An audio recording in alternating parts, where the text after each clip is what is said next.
Mr. George Maximus, anong masasabi mo sa estado ng Pilipinas ngayon? Pilipinas, zero!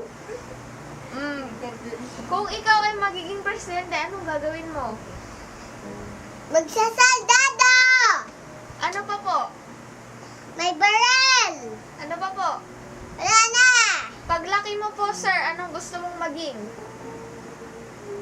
Saldado! Sa kasalukuyan, sir, ano ang nararamdaman mo? Hindi ko... Wala! Ano po ang pangalan ninyo ulit? George Maximus Tisanco. Anong masasabi mo sa pagtaas ng presyo ng gasolina? Walang. Bakit po hindi nyo alam? Kasi ayaw ko. Ano po ang masasabi nyo pa? Gwapo ako. Wala na po ba? May girlfriend po ba kayo, sir? Meron si Jerpay. Ano po? Tingin po kayo sa camera, sir, para makita nila ang kagapuhan nyo. Sino po yung girlfriend nyo? Walang. Si Jerpay. Ano po ang sasabihin nyo sa mga madlang people na nanonood ngayon? Hindi ko alam. 10. Hindi, ano ang masasabi nyo sa madlang people? Hindi ko alam.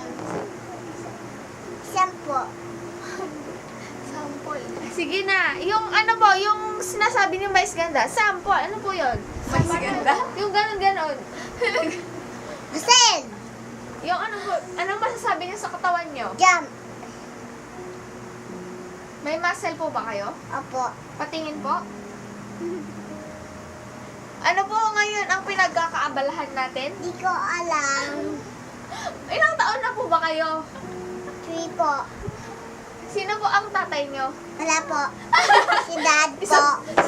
Wait lang po, bago po kayo umalis, saan po kayo nanggaling? Nalulubat. Ay, hindi po nalulubat yan. Ano po? Sa... Nalilito na ako! Nalilito! Saan ka galing po? Saan po kayo galing? Alam! Galit po ba kayo, sir? Opo. Ano po yung hawak niyo, sir? Tingin po sa camera, sir, para makita ng madlang people ang kanyang kagapuhan. Ano po yung hawak niyo, sir? File case? Ay, chess. Ano pong gagawin niyo sa chess? Maglaro po. Sino po ang inyong kalaro? Bye po, bye! Magpaalam na po kayo sa TV. I'm busy, sabihin mo sa baby. I'm busy. I'm busy. Ano? Sorry guys, I'm busy. Sorry guys, I'm busy. Bye!